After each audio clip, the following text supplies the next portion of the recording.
개혁은 험난한 과정의 연속이지만 결코 멈출 수는 없습니다. 공수처는 시대의 요청에 따른 필연적 개혁입니다. 집요한 이 집권 세력들의 해책으로 이러다가 대한민국이 정말 전체주의 독재 국가가 되는 것이 아닌가 하는 위기감도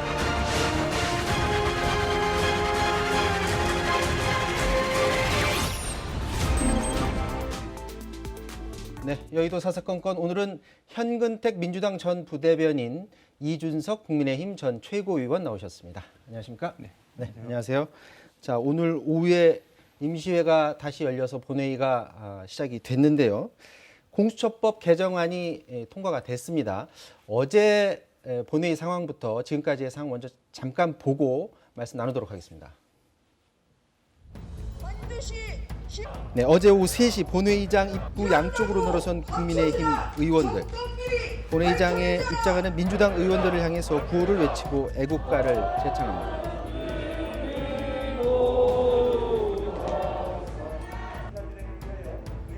또 본회의 개최 전 국민의힘은 민주당 보좌진의 코로나19 확진 은폐 의혹을 제기했는데요. 민주당 보좌진의 코로나19 확진 은폐 의혹이 제기되었습니다. 민주당 이낙연 대표, 김태년 원내대표, 박병석 국회의장님까지 법적, 도의적, 정치적 책임을 져야 할 것으로 생각됩니다. 하지만 사실 무근임이 밝혀졌습니다. 의장은 사무처로 하여금 철저히 조사시켰고 그런 사실이 없음을 확인했습니다. 공식석상에서 말씀한 것에 대해서 유감을 표시합니다. 이후 여야는 큰 이견이 없는 비쟁점 법안 115건을 처리했습니다. 밤 9시 공수처법 개정안이 본회의에 상정되자 국민의힘은 무제한 토론 필리버스터에 나섰습니다. 위에서 시키는 대로 권력 비리는 다 덮으라고 하겠죠. 다 덮을 겁니다. 야당 인사에 대해서는 없는 것도 만들어내라고 그러겠죠. 권력 옹호처가 될 것입니다. 살아있는 권력을 향할 것 같으니까 두렵습니까? 주미애 장관 답변하세요. 주미애 장관 답변하세요. 이중적인 태도에 대해서 김기현 의원님 물어보세요. 주미애 장관한테.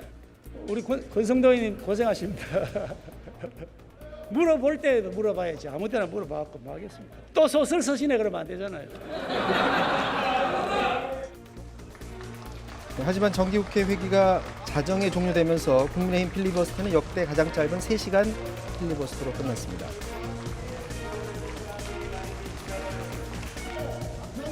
오늘 오후 2시 다시 열린 임시국회에서 공수처법 개정안은 국민의힘 반발 속에 민주당 주도로 찬성 187표, 반대 99표, 기권 1표로 통과됐습니다.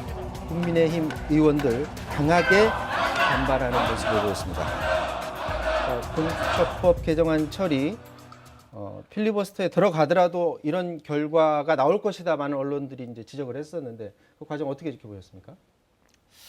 이게 공수처법 가지고 지금 몇 년째 싸우고 있는지 모르겠어요. 작년 20대 때 국회 때도 그렇고요. 근데 지금 공수처법이 처음 얘기가 나온 게요. 96년에 나왔습니다. 96년, 97년에 처음 나와서 계속 이게 뭐 지금 현재 살아있는 권력 수사를 막는 거 아니냐 이렇게 비판하고 있지만요. 사실은 지금 야당 측에서도 총선 대선 때 공약으로 나왔던 얘기입니다. 나왔던 얘기라서 현재 어떤 상황과는 관계없이 이제 검찰 개혁을 꾸준히 나왔던 얘기고요. 다만 한 가지 좀 아쉬운 게 있다면 지난번에 아마 이제 추천위원회 했을 때 야당이든 아니면 좀 중립이라 할 수 있는 변협 이런 데서 추천하는 위원 중에 야당이 좀 한 분 정도 동의해 줬으면 제가 보기에 이제 종전 바뀌기 전으로도 가능했을 텐데 계속 반대해서 결국은 변협 회장이 나중에 뛰쳐나갔잖아요. 이 위원회는 안 나가겠다 이랬거든요. 그러니까 가장 어찌 보면 중립적이라 볼 수 있어요. 변협은 2년마다 이제 투표를 뽑거든요. 그래서 그런 면이 좀 아쉽긴 합니다. 네, 이준석 전체적으로 어떻게 생각하십니까? 저는 변협 회장이나 아니면 변협의 입장이 그렇게 중요하다고 한다면은 뭐 공수처 사안 말고 그럼 윤석열 총장 징계권에 대해서는 변협이 입장을 냈거든요. 그건 또 민주당이 듣고 싶지 않아 해요. 그러니까 선택적으로 또 변협을 끌어들이는 것도 저는 좀 의외다 이런 생각이고 네. 공수처법이 이렇게 공전되게 된 것의 기본적인 원인을 찾아보면요. 자, 원래 1년쯤 전에 저희가 패스트트랙이라는 정부를 겪었습니다. 그 당시에 두 개가 패키지로 나왔거든요. 선거법과 공수처. 원래 둘이 관계없는 것입니다. 근데 이걸 두 개 엮은 이유는 군소야당의 동참을 위해 가지고 이렇게 한 거거든요. 그래서 그 당시 나왔던 공수처 법안 원안에 대한 뭐가 돼 있냐면은 2명의 이제 비토권을 가진 야당 추천위원이 들어가게 돼 있잖아요. 네. 그때 제가 바른미래당 시절에서 아는데 그때 군소 여당을 꼬실 땐 뭐라고 했냐면요. 자, 선거법까지 같이 개정하면은 너희가 연동형 비례대표 때문에 교섭단체가 되지 않겠느냐. 그럼 너희 중에 하나가 야당 추천위원이 될 테니까 그러면은 비토권 문제가 생기지 않는다 이렇게 설득했던 거거든요. 네. 그런데 총선을 거치면서 위성정당 만들고 결국 군소야당과의 합의를 파기하게 되면서 결국에는 이제 본인들이 공수처 출범시키기 어려운 상황이 된 겁니다. 그랬더니만은 이제 공수처 법을 바꿔가지고 이걸 돌파하려고 하는데 제가 이렇게 표현하고 싶은 게 뭐냐면 처음에 패키지 상품 팔았던 거예요. 그러니까 저희가 마트에 가면은 맥주 옆에 땅콩 같이 부져 파는 경우가 있거든요. 근데 이거는 자기들 땅콩만 먹고 맥주는 환불해 버린 거랑 마찬가지입니다. 이거 2개 패키지거든요. 그럼 둘 다 원한을 지켰어야죠. 그러니까 저는 민주당이 철학이 없이 지금 이제 각각의 상황에서 실리에 맞게 그냥 움직이고 있는 상황이다. 정의당이 벌써 그래서 불쾌감을 여러 사람에서 표시하고 있지 않습니까? 이제 어떤 당이 과연 민주당과 신뢰관계를 통해 가지고 정치를 하려고 하겠습니까? 자, 현 변호사님 말씀 듣기 전에 잠깐 그 준비된 그래픽을 잠깐 보여드릴게요.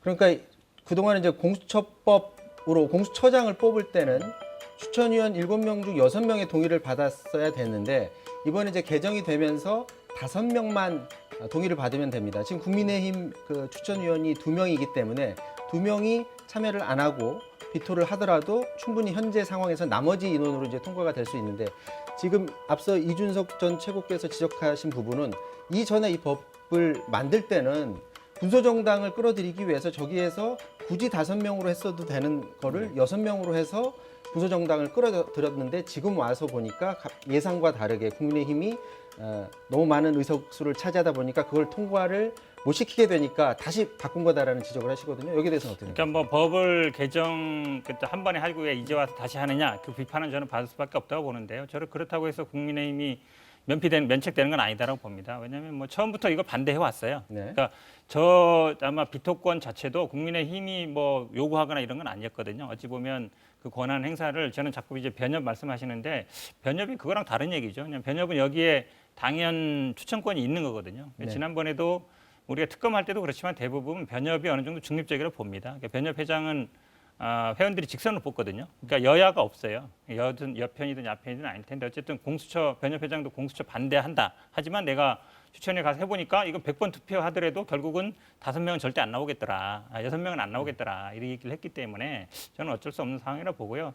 지금은 물론 그 비판은 저는 뭐 받을 수밖에 없다고 보는데 지금 이번에 오늘 개정한 게 사실은 이 비토권이 가장 중요하지만 그 두 번째 것도 중요합니다. 뭐냐면 현재 이제 검사 요건이 변호사 10년 그리고 수사 경력 5년이에요. 네. 그러다 보면 한 50세 이하 차려보니까 한 200명 넘게 안 되는 거예요. 근데 또 뭐가 있냐면 검사 출신은 반 이상이 안 된다는 게 돼 있습니다. 그러면 그 수사 경력에 검사는 안 되는 거예요. 경찰 출신을 하라는 얘기인데 그러니까 변호사 경력 10년도 되고 수사도 5년 하고 그러면 이제 경력이 한 15년 정도 되는데 그런 사람이 별로 없다는 거죠. 그러니까 제가 보기에는 뭐 좀 당시에 어찌 보면 약간 입법의 미비 사항을 보완하는 차원이었고 중요한 부분은 이제 비토권 부분은 지금 아마 2명을 만약에 야당이 계속 그동안 추천을 안 했거든요. 이걸 또 어떻게 바꿨냐면 만약에 야당이 10일 내 추천을 안 하면 법학교수회 회장, 그다음에 로스쿨 협회 회장이 있거든요. 이런 분들한테 추천이 가게 돼 있어요. 그러니까 그분들이 법학교수회라든지 아니면 뭐 로스쿨 협의회가 뭐 여당 편이다 이렇게 얘기할 수는 없는 거거든요. 그러니까 적어도 지금 개정된 안으로라면 장기간 미뤄지는 가능성은 확실하게 없어진 그렇죠. 법안이다라고 보시는 거예요? 어떻게 생각하십니까? 저는 항상 어떤 일이든지요. 옳게 하는 것이 중요하다. 바르게 하는 것이 중요하지. 빨리 하는 게 패스트트랙이라고 말만 붙였지 지금 결과적으로 보면 어떻습니까? 법은 그때 통과됐지만은 결국 절차적 문제로 1년 더 걸리지 않습니까? 그러니까 그때 입법할 때 이런 조항들 아까 말했듯이 공수처 만들려 보니까 할 수 있는 변호사가 없더라. 할 수 있는 법조인이 없더라. 이것 정도도 예측 못했던 거 아닙니까? 그렇기 때문에 그때 보면은 저는 결국 힘과 수의 논리로 이렇게 밀어붙였던 공수처법 누더기라는 것을 이번에 자인한 것이거든요. 선거법은 이미 총선 전에 검증이 됐고요. 그때 누더기였다는 것이 지금 검찰개혁 법안 중에 핵심이라고 꽂히는 지금 공수처법도 아무런 설계 없이 그냥 수로 밀어붙였다가 지금 다시 다 뜯어 고쳐야 되는 상황이라는 거를 스스로 입증하고 있기 때문에 아까 현 변호사가 비판받을 소지가 있다고 한 것처럼 민주당이 제발 좀 자기들이 잘못했다는 걸 인식했으면 좋겠습니다. 네. 자, 그렇게 해서 이제 공수처법은 오늘 오후에 이제 통과가 됐고요. 이어서 이제 국정원법 개정안이 이제 논의가 되려고 했는데 여기에 대해서 이제 국민의힘에서 다시 무제한 토론에 들어갔습니다. 이철규 의원이 필리버스터에 들어갔다라고 들었는데 자, 지금 이게 라이브 영상인가요? 사안이 아니라고 생각합니다. 자, 들어보도록 하겠습니다. 영화 판도라의 상자, 판도라라고 하는 이 영화 한 장면을 보고 원전을 평가하는 우. 저는 지난해 체코로 출장을 다녀왔습니다. 이 자리에 계시는 우리 여당 의원님과 함께 갔습니다.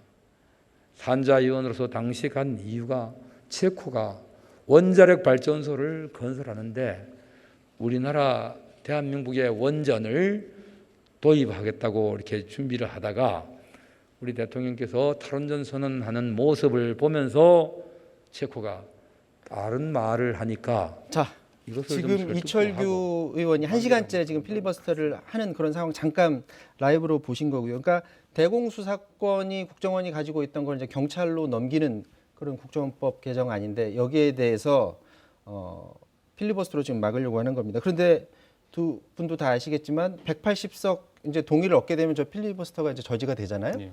그럼 분명히 뭐 하루 이틀 이후에는 다시 또 이제 표결이 붙여질 가능성이 높은데 그럼에도 불구하고 국민의힘은 이 사안마다 다 필리버스터를 통해서 지금 막으려고 하고 있는 거죠.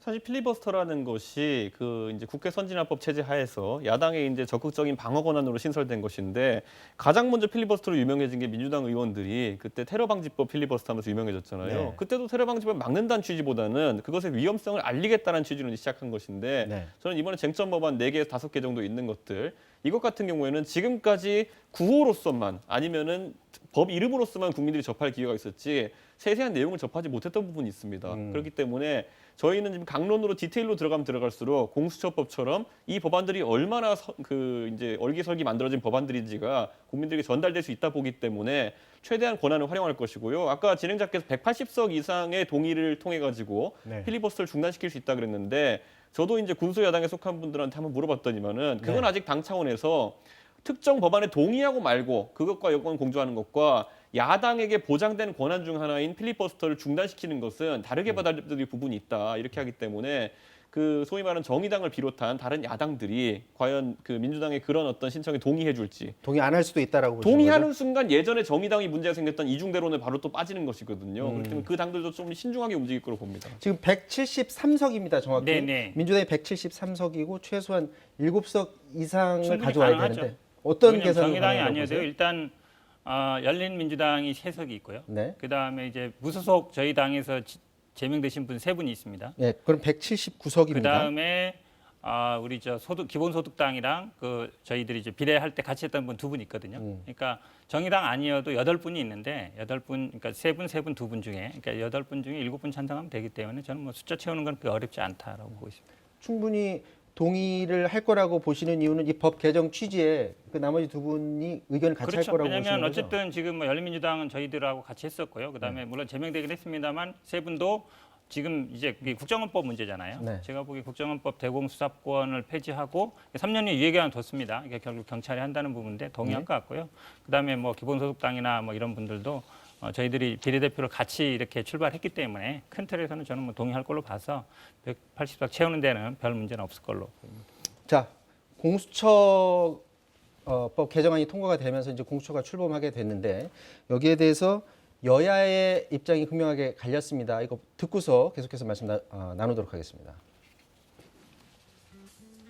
개혁은 험난한 과정의 연속이지만 결코 멈출 수는 없습니다. 시대의 요청에 따른 필연적 개혁입니다. 출범하게 될 공수처는 권력기관 개혁 그 이상의 시대적 가치를 만들어내게 될 것입니다. 최고의 공정성과 균형으로 청렴사회를 만들 것입니다. 사실상 정적제거용 맞춤형 판결 오더를 내리는 이러한 전국 상황은 히틀러 시아의 독일이나 최근의 헝가리, 폴란드, 베네수엘라 등의 전체 정치와 유사하다는 전문가의 언론 지적이 틀리다고 말하기가 어려운 상황입니다. 문재인 대통령은 기약 없이 공수처 출범이 미뤄져 안타까웠는데 법안 개정으로 신속한 출범의 길이 열려 다행이라고 말했습니다. 권력기관 사이의 견제와 균형, 그리고 부패 없는 사회로 가기 위한 오랜 수건이며 이러한 공수처 설치 이유와 기능을 생각한다면 원래 야당이 적극적이고 여당이 소극적이어야 하는데 논의가 이상하게 흘러왔다고 감회가 매우 깊다고 밝혔습니다. 2021년 새해 벽두에는 공수처가 정식으로 출범할 수 있기를 기대한다고 했습니다. 자, 지금 진행되는 상황으로 봐서는 늦어도 내년 1월에는 출범을 할 것으로 보여지는데 지금 국민의힘에서는 공수처 1호 수사 대상이 윤석열 총장이 될 것이다라는 지금 말을 했더라고요. 어떻게 보십니까? 전 최고도 그렇게 보세요? 저는 이제 그런 부분을 설마 이제 민주당이 하도 이번 정권 들어가지고 설마 하지 않을 것 같은 것도 많이 하기 때문에 저도 부인은 못 하겠습니다만은 초기에 아마 공수처 출범을 한 뒤에는 그것에 대한 정당성을 부여하기 위해 가지고 가장 약한 곳부터 건드릴 가능성이 높다. 예를 들어 검찰과 일전을 벌이는 것은 나중으로 미루고 아마 군이라든지 이런 것들에 대한 사정 정국을 펼치지 않을까라는 예측이 지금 사실 정가에서 우세합니다. 그래서 지금 문재인 정부가 집권 후반부에 뭐 경제로 갑자기 성과를 내겠습니까? 부동산으로 성과 내겠습니까? 백신을 갑자기 사오겠습니까? 없거든요, 별로. 지지율 반등의 계기가. 그렇다면 사정 정국으로 끌릴 수밖에 없다. 그런데 그중에서 조직체로서는 가장 약하고 반격의 가능성이 적은 군이나 이런 곳을 타겟을 할 가능성이 높다고 지금 호사가들은 보고 있습니다. 아, 그렇게도 볼 수가 있는 게 윤석열 총장을 1호로 삼았다가는 이게 또 계속 정치적으로도 논란의 대상이 될 수가 있을 것 같아요. 이게 지금요 아마 뭐 누구를 특정하는 건 아니고 오시면 알겠지만 뭐 고위공직자들이 되는 거죠. 근데 고위공직자 뭐든 죄 아니에요. 만약에 고위공직자 음주운전 이런 건 전혀 대상 아닙니다. 네. 뇌물이라든지 뭐 직권남용 이런 거거든요. 물론 이제 뭐 제보가 들어올 수도 있겠지만 누구를 특정해서 수사하는 건 아니다라고 보고요. 저는 근데 이게 뭐 올해 내로 아마 처장 뭐 인사청문회까지는 마칠 수 있을지 모르겠지만 거기 담당 수사관 검사라든지 이제 수사관들도 선출해야 되거든요. 그러니까 그게 제가 보기에 그렇게 시간이 올해 내로 다 끝나기는 쉽지 않다라고 보고 그 다음에 아마 초기에 만들면 이거를 그 정착하고 아니면 뭐 교육하고 시스템을 만드는 데 시간이 걸리거든요. 그래서 제가 보기에 뭐 윤석열이 1호가 된다 안 된다. 예를 들면 윤석열 총장의 장모 같은 경우는 또 수사 대상이 아니에요. 그러니까 장모가 지금 예를 들어서 뭐 주식 문제라든지 아니면 뭐 다른 이제 기소된 게 있잖아요. 그렇기 네. 때문에 제가 보기에 누구를 특정해서 수사 대상이 된다 안 된다라고 얘기하기는 곤란한 상황이라고. 저는 그리고 그 강민석 대변인의 그 발언 중에 보면 견제와 균형이라는 말이 들어가 있는데요. 네. 사실 그 말을 살리고 싶다면은 지금의 공수처도 여당이 사실상 장을 추천하고 그리고 검찰 같은 경우에도 이제 윤석열 총장이 물러나오면은 여권에 추천할 거 아니겠습니까?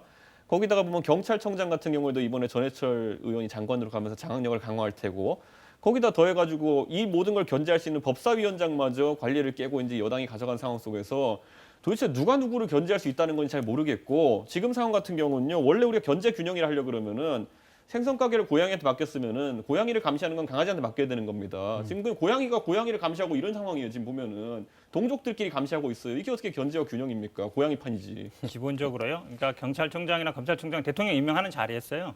근데 우리 공수처장이나 예전에 특검 같은 경우에 이렇게 구성을 하는 거거든요. 그럼 야당이 적극 들어와서 의원을 추천하면 돼요. 그리고 만약에 자꾸 이제 여당이 추천한다 그러는데 변협 회장 그동안도 보면요. 변협이라든지 아니면은 법원 행정처장 이런 분들이 약간 중립적으로 볼 수 있거든요. 이런 분이 추천하는 분들을 아니면 야당이 추천해서 하면 돼요. 가만히 밖에서 우리는 안 한다 하지 말아라 하면서 추천도 안 하고 오히려 추천했던 분도 지금 난 안 한다 빠지고 있잖아요. 처음부터 할 생각이 없는 거죠. 회의를 방해하기 위해서 들어왔지 않나 싶은데 추천이 적극 들어와서 추천을 적극적으로 추천권을 행사하시면 됩니다. 아니 적극적으로 비토권을 행사했더니만 비토권을 뺏어가던데요. 비토권을 아니 그러면 그 아예 회의를 하지 말자는 얘기다. 회의를 투표를 10번 해도 안 된다 그러면 그때 어떻게 했냐면요. 추천 다 하자 했어요. 그다음에 더 이상 추천하지 말자 그랬어요. 근데 이 모든 사람 가지고 투표를 계속 했어요. 안 나오죠. 그럼 하지 말자는 얘기예요. 그러니까 그게 비토권이라는 겁니다. 자, 요 전 얘기는 이 상황들은 뭐 수없이 이 자리에서들 많이 얘기하셨던 부분이니까 자, 공수처 관련 얘기는 이 정도에서 마무리를 하고요. 윤석열 총장 징계 얘기를 해야 될 것 같습니다. 오늘 징계위원회가 열렸는데 윤석열 총장은 출석을 하질 않았고요.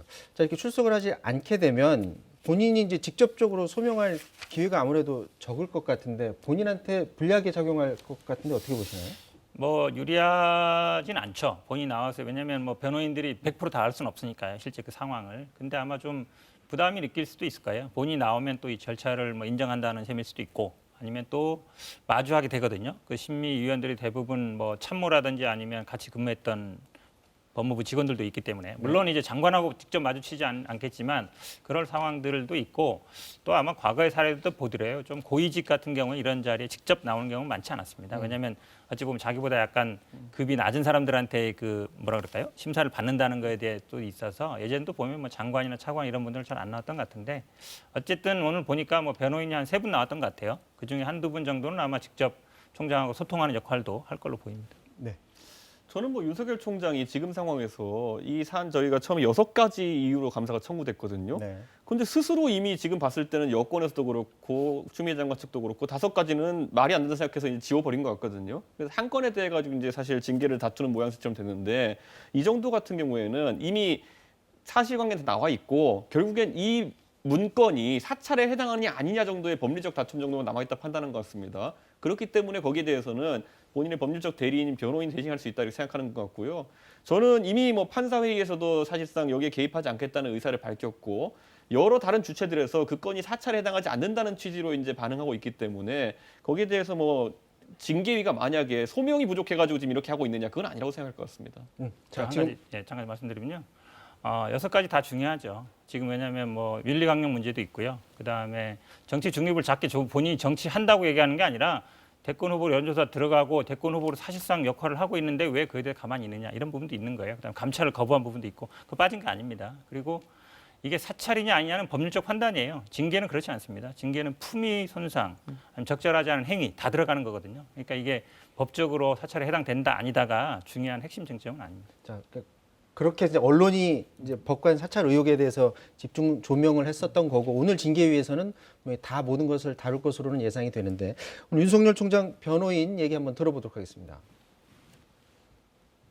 저희 변호인단이 윤 총장의 징계가 부당하다는 위협하고 부당하다는 점에 대해서 징계위원들께 최선을 다해서 말씀을 드릴 예정입니다. 그러니까 어제까지 법무부가 명단 비공개 방침을 고수했는데요. 오늘까지도 별다른 입장 변경이 없는 건가요? 저희도 아직까지 공식적으로 답변을 못 받은 상태에서 들어가고 있는 중입니다. 핵심적인 부분이 요구되지 않아서 불허돼서 그 부분은 지금 전혀 모르는 상태에서 임하고 있습니다. 자, 조금 전에 들어온 소식인데 윤석열 총장 측에서 기피 신청을 했습니다. 징계위원들에 대해서 기피 신청을 했는데 모두 대부분 다 기각이 됐고 심재철 국장은 뭐 스스로 빠졌다고 합니다. 그러면 남은 지금 4명이 징계위원회에 남아서 결정을 하는데 이렇게 되면 오늘 안에 결정이 과연 날 수 있을지 아니면 이게 한 며칠 걸릴지도 궁금한 부분인데 어떻게 될 것으로 예상이 되는지요, 먼저?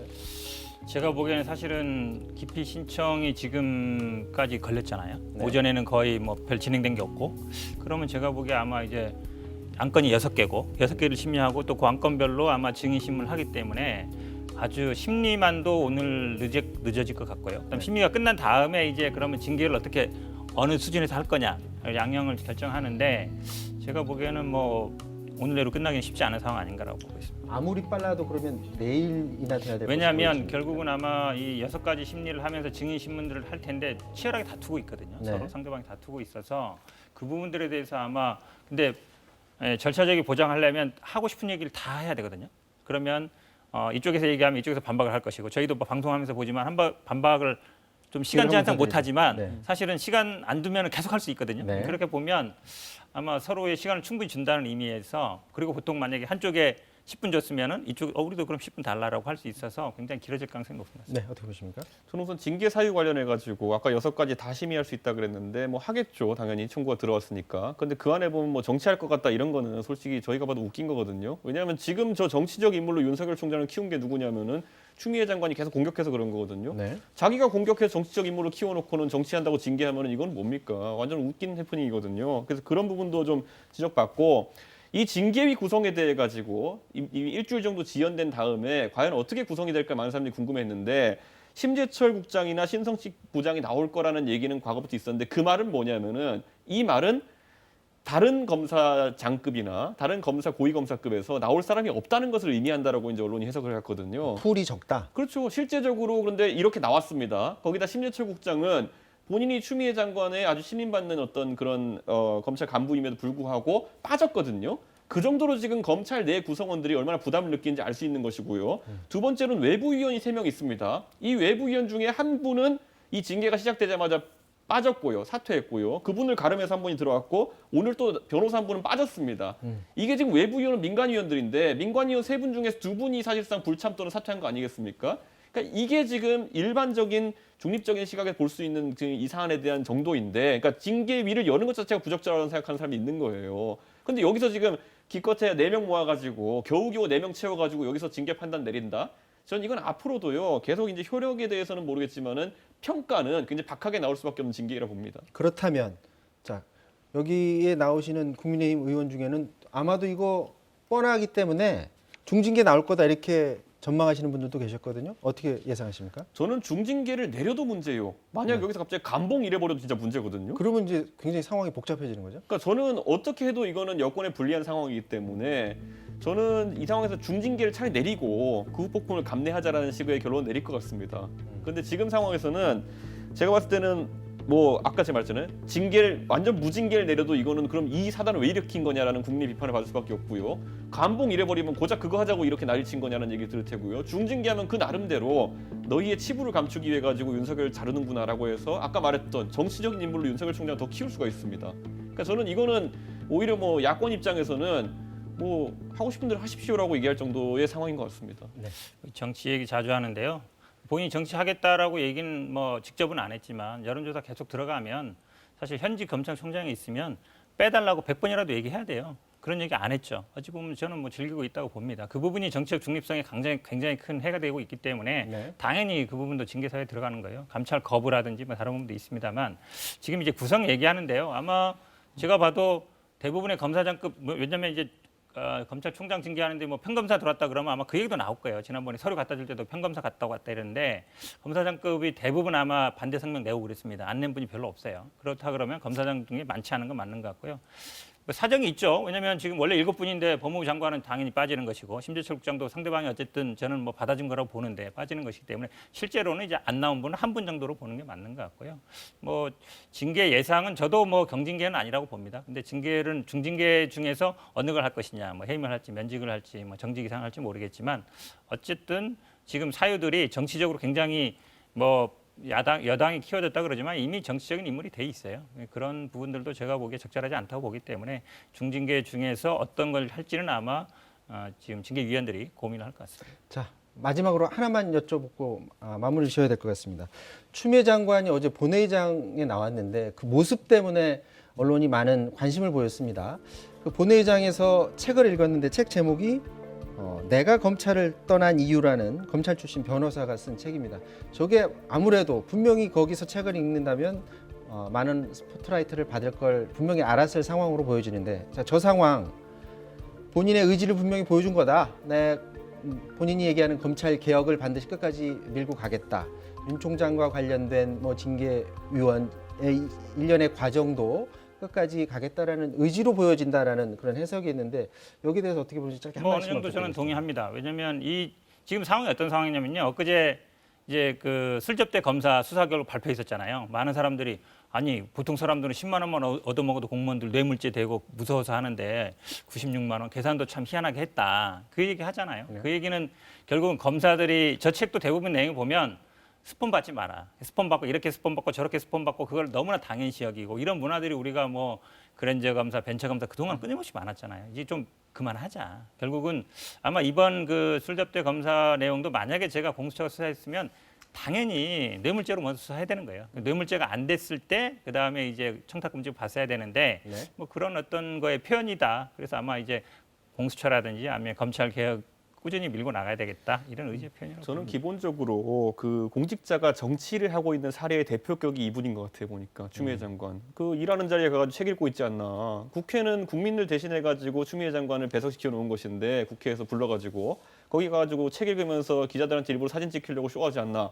아니면 이 뭐 징계 갖고 다투는 와중에 갑자기 노무현 대통령한테 가가지고 인사하는 사진 찍어 올려가지고 감성을 통해 가지고 노무현 대통령 지지자들을 끌어들이려고 하지 않나. 그런 게 대표적인 공직자의 정치질이죠. 제가 봤을 때는 나쁘게 표현해서 죄송합니다만은 그런 식으로 이제 하고 있는 것이고. 저는 아까 뭐 일부 검사들의 일탈 행위에 대해 가지고 그것이 검찰의 수장을 날릴 사유라고 얘기한다면요. 저는 민주당에서 광역자치단체장 당선되신 분 중에서 2분은 성추문에 휘말렸고요. 한 분은 지금 재판받아 징역 2년 나왔고요. 한 분은 재판받다 최근에 이제 재판이 종결됐는데 이 정도면은 저는 민주당 문 닫아야죠. 그런 식의 논리라면은. 그러니까 이런 식으로 일부의 어떤 문제를 조직 전체 문제로 치환시키는 거 그런 거 안 했으면 좋겠습니다.